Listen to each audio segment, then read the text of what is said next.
I'm gonna need so much. I'm gonna need so much explanation on this one. I don't know, I like it. I mean, nothing has happened. I am 184 pages into it, which is nothing. It's great. I already have a character that I want to shove off of the ship while it's moving, please. You will not guess what happened the day after I filmed my last clip of the last vlog. I got sick again. Our vlog's cursed. This time, the sickness came back, but worse. So this time I actually went to the doctor. I got some antibiotics, I got some steroids. I'm finally on the up and up, but it's been an unproductive week. You also will not guess what book I decided to start while on my deathbed. For some reason, saying in a recent video that I'm probably done with Hobb, that I have no motivation to finish the Farseer trilogy, and that I just don't think she's the author for me for whatever reason, saying all those things made me immediately decide I need to buy Ship of Magic. And then I did, and then it came in the mail. And it's 900 pages. Ma'am, did you put enough words in the book? But still, I was motivated to at least give it a try. I told myself I'll give it 100 pages. If I'm not liking it, I will write Hobb off. And if I am, then, you know, I'll read the thing. And I'm enjoying it. I think, so my friend Michael Nip, he'll be linked in the description of this channel. If you don't already watch him, you definitely should be. I love him. He loves the Farseer trilogy and is less of a fan of Ship of Magic, and he always laughs at me when I talk about why Hobb doesn't work for me, and one of the main reasons is because of her incredibly slow storytelling.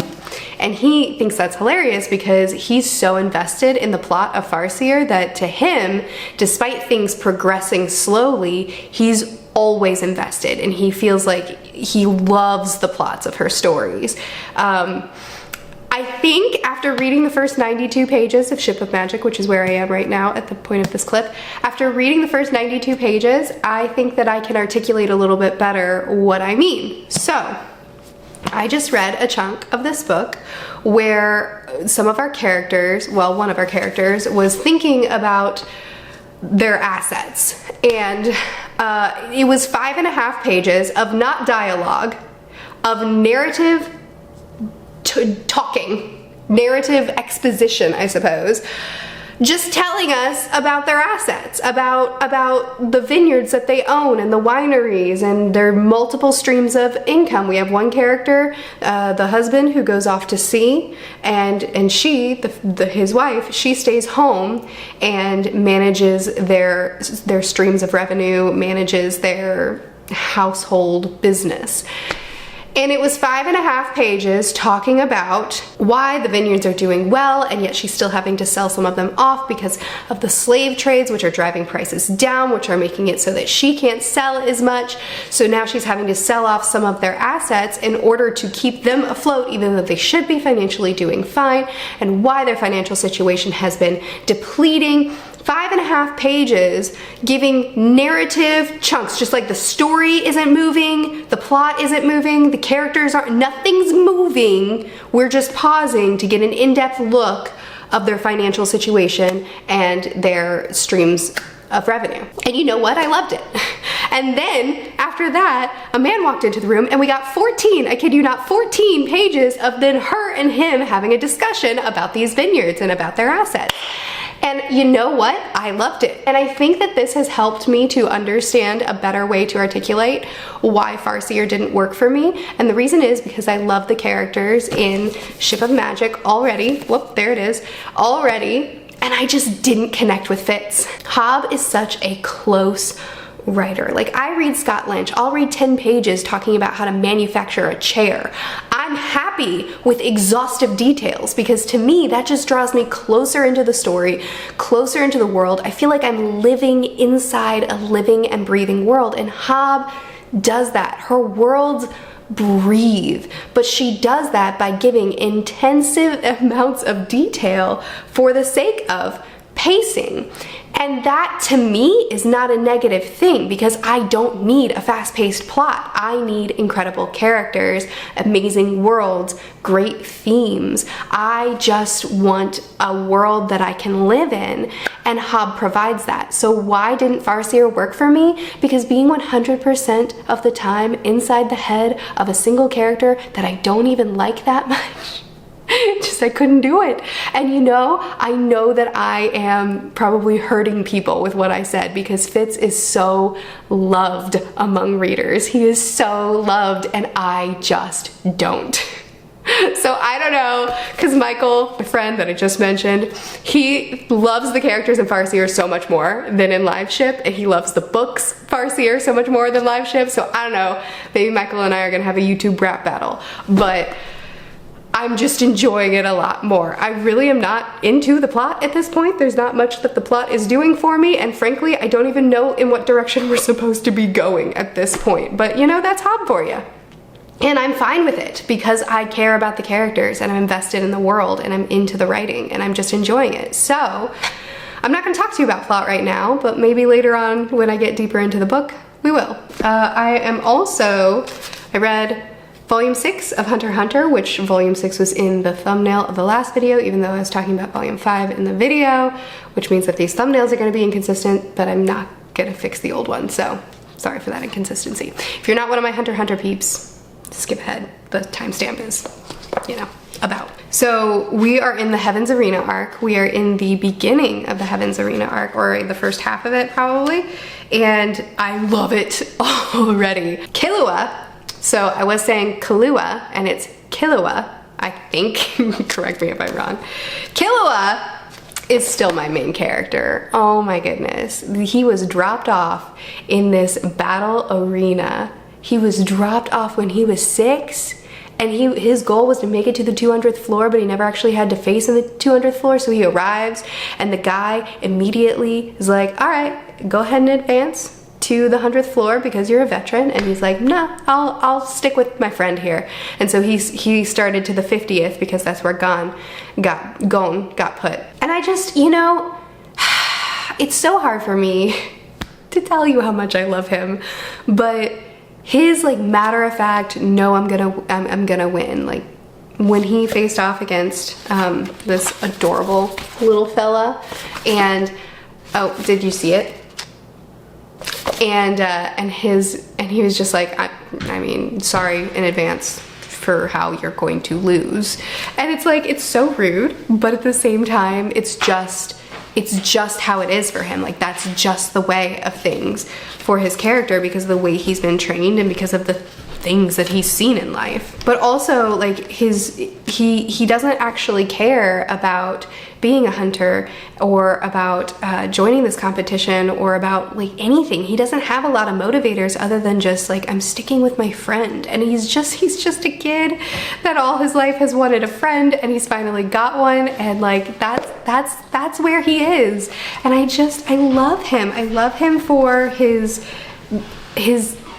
I love him for his faces, for the way that he just looks at life in this plain, matter-of-fact way, but also like that heart underneath, and just like, I love him. We also are getting more of Hisoka, which, you know, this character freaks me out. And we're starting to learn a little bit about the magic system, Nen, which is intriguing, and I'm excited to learn more. I will say the one thing that stands out to me the most, I am really enjoying the fighting as they're starting to learn Nen, and as they're starting to fight with it but still have a lot to go. I especially really loved Hisoka's fight. I'm gonna need a lot more information on this. I just have the fight and I haven't gotten the explanation yet on how all this worked, but Hisoka losing his arms and then attaching them again and eating his flesh, I'm gonna need so much. I'm gonna need so much explanation on this one. But I'm excited to get that explanation. Also, I mentioned Killua staying by Gon's side. He did the same thing when Gon had to wait to get his training, and mentor guy said, but I'll start training you, and he's like, no thanks, I'll wait on Gon. Gon. I'm gonna get these names down. I'm recording the review for this later this week, once I'm feeling a bit better, so I'll get these names down. Anyway, I'm having a great time. I'm enjoying getting to know this magic system and trying to sort it out, trying to wrap my head around it. I'm enjoying the little bits of character moments that we're getting in the midst of all the magic talk, and the fights I'm having a great time with them. The different characters, more Hisoka. I'm never gonna be mad about more Hisoka because he terrifies me. I'm having a great time, so I'm just gonna go straight into volume 7 and also read more of this. Oh, also The Thief. I started the audiobook, but I'm barely into it because my focus has been down, so my reading has been down. But I will, I'll get on that too, and we'll talk about that soon.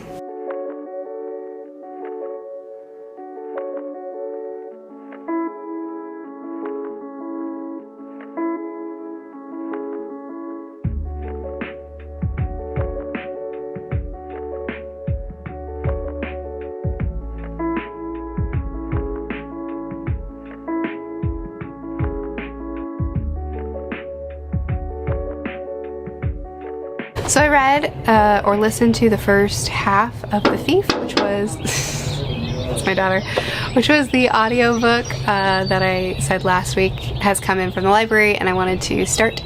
I've been working through it really slowly because I'm sick and audiobooks aren't my preferred form of reading anyway.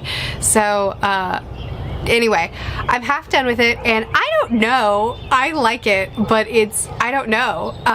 So our main character is a thief, a very, very good thief, but he has been caught and his captors tell him, you know, we're gonna let you go, but you have to accomplish a task for us. And the task is steal something. We're not gonna tell you what it is, we're not gonna tell you what it looks like, you'll know it when you see it.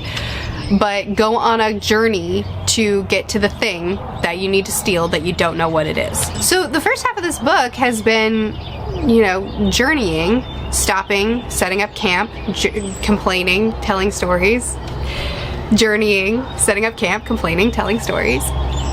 And I like it. I mean, nothing has happened. But it's a lot of character stuff, and I do like characters.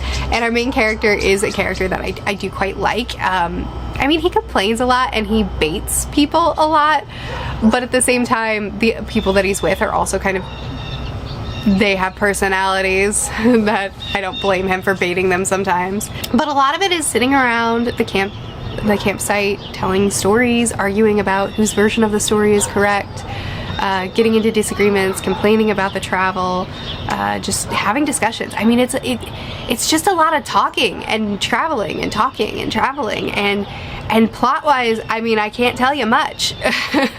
But character-wise, our main character is kind of a booger, but at the same time funny and fun. And I don't know, I don't know how I feel about this book yet. I feel like I won't know until I finish it, which is only a 7-hour audiobook, so it'll be fine. I've already filmed the review for the Heaven's Arena arc and the one before it, so like that's already done, but I actually just finished it. But I will be talking about volume 7 here now in this vlog, so if you're not one of my Hunter x Hunter people, timestamp somewhere.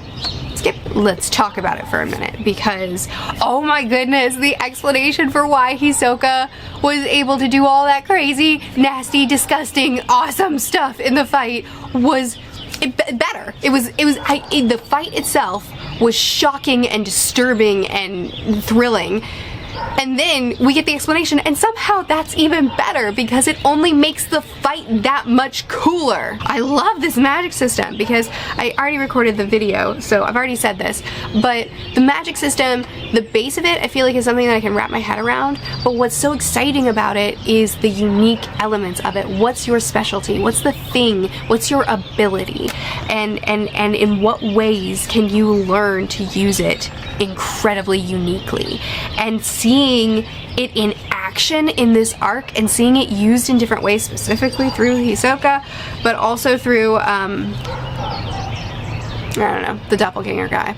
It's brilliant. It's brilliant. Something that I forgot to talk about in the video, which is fine because the video can only be so long, so I'll talk about it here.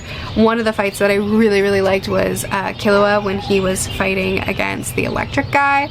I loved that he electrocuted Killua, and his response was to just take it and then turn it back around to him and be like, yeah, how do you like how this feels? But then also there's so much humor in the facial expressions of this electric guy. It was such a funny fight, and anytime I get to see Killua in action, Killua in action, I'm having a great day. This part here where he wraps the stuff around his neck and he's like, turn it up to 100, and just kidding, I'm not gonna do that to you. Oh, it's so smart. But the Gon Hisoka match was shockingly satisfying. I just, you know, these last two volumes have been very info dumpy. I've gotten just a load of new information, and it's been very like, we'll stop the story, we'll talk about magic. We'll start the story again, we'll stop the story, we'll talk about magic. And there have been times where I actually get to see it in action, like in the fights, and then it's explained afterwards, and I love that. But it has been a lot of mentor sitting us down explaining, which isn't like a completely uncommon thing, but it does kind of mess up the pacing for me. But the magic is really interesting, and it's very complex, so I do need a lot of explanation, so I guess it is what it is. But it's also in between those gaps of a lot of explanation, it's also so action-packed, and I, as somebody who doesn't really read manga for fights and enjoys fights well enough, but it's not what I'm here for, I have loved the fights in the Heaven's Arena arc.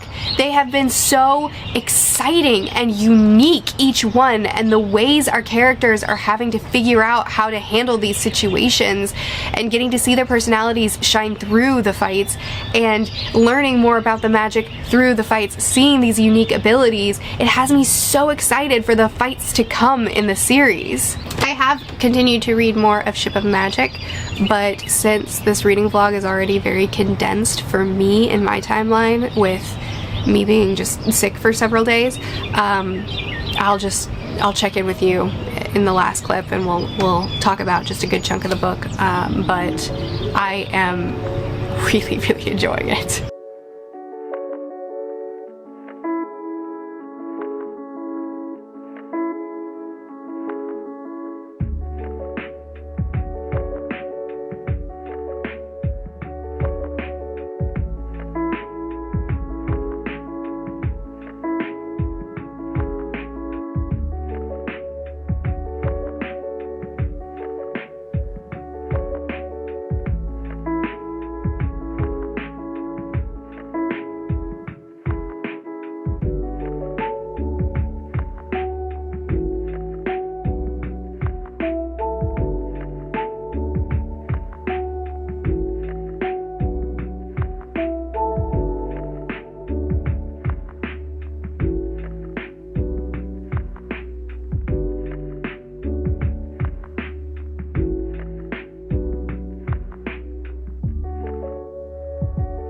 I am still so sick, so fatigued, feeling terrible, but I will do my best to give you a good talk about books because I just watched back the vlog that I have recorded so far, and I've given you very quick discussions on both of the books that I've been reading this week. So first let's talk about The Thief, because I finished it, and this book took me by such a surprise. I stand by what I said before. Nothing was happening. That book, the first half of this book is just, it's just discussions. It's talking and traveling and talking and traveling. That's all. But around the halfway point, the pacing changes and it took me in a direction that I was not expecting. Suddenly we were filled with suspense and with action and with really exciting scenes, with reveals and betrayals and sacrifices and so many things crammed into such a small section. But it was wonderful. It was so thrilling. It was so exciting. I had a great time. It's not really, you know, a story that is where nothing's happening, it's not my thing, and a story where everything's happening is not my thing. I'm a slow-paced reader, but not that slow as the first half of the book. But I had a great time. It was just fun. It was just a really fun book. There are a couple things that I'm kind of side-eyeing a little bit with a reveal that I kind of look at and I'm like, feels like you withheld that a little bit too much from me, author. Feels like you had to, it feels a little bit like you withheld too much from me, the reader, because you wanted the reveal. But honestly, it was a great reveal, so I'm not that mad. I had a great time.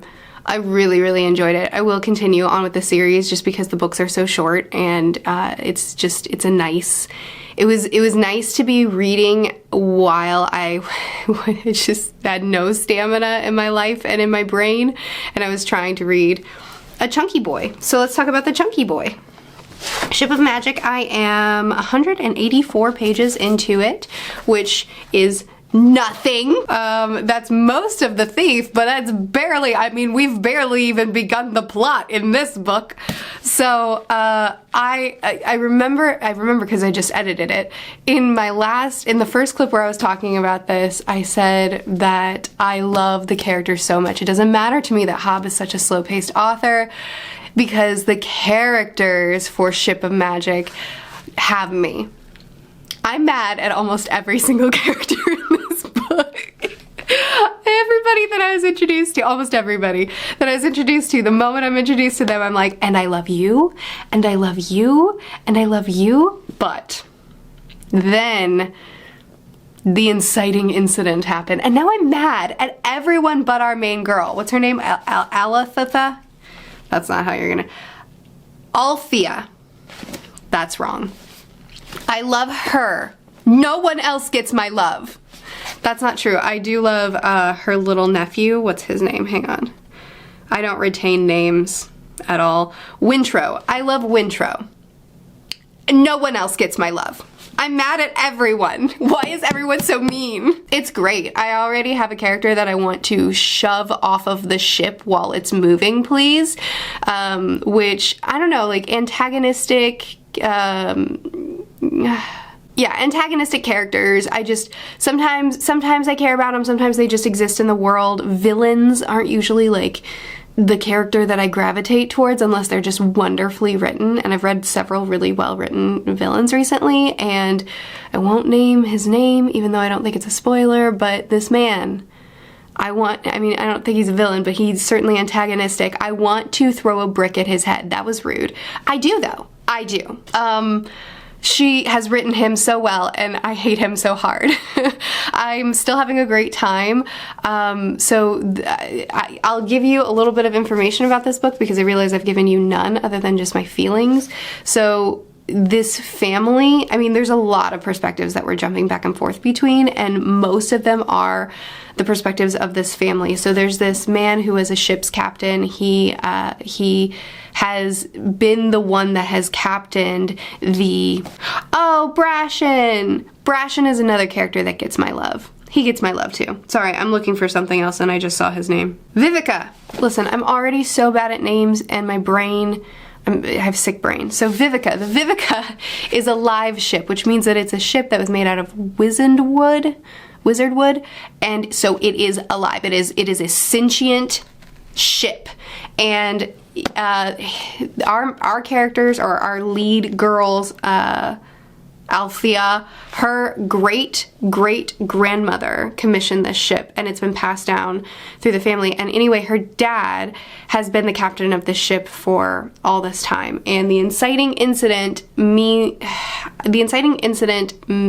caused the ship to not pass hands in the direction that we would expect. Is that vague enough? I'm 200 pages into the book, but also the plot is taking so long to start that, like, that's all what am I supposed to do? Tell you nothing? The ship has passed hands in a way that we wouldn't expect, which causes a lot of familial conflict, and also there's a pirate king who's doing something else, but like his plot hasn't connected. So there's the plot so far. Like, it's not really begun yet. We just did the setup, which I feel like makes me sound like I'm not selling the book, but the characters and the world are written so well that I'm completely invested, and great, let's see what happens. Like, I want to see her punch him. I want to see whatever we're gonna do. I don't read the back description of books usually because I just like the book to do what it does, and that's where I am with this. Oh, look at that, it's wizard wood. I just read the first word in the back description of the book. Anyway, I don't know what direction this story is going to take me in. As I read more next week, I will give you better descriptions of the book, but really, these first 184 pages have been establishing and set up. It's getting to know all the many perspectives that we're in, getting to know this familial's relationships, getting the base understanding of what a live ship is and what Wizardwood provides for the characters and the different ways in which it can be integrated into things, because there's also a bracelet in this world with it, and you know, little details that are being kind of planted. Like, I see seeds planted in the different perspectives, and I'm waiting to get something out of that, but like nothing has come from it yet because we're just not that. It's a big book, but I'm having a wonderful time.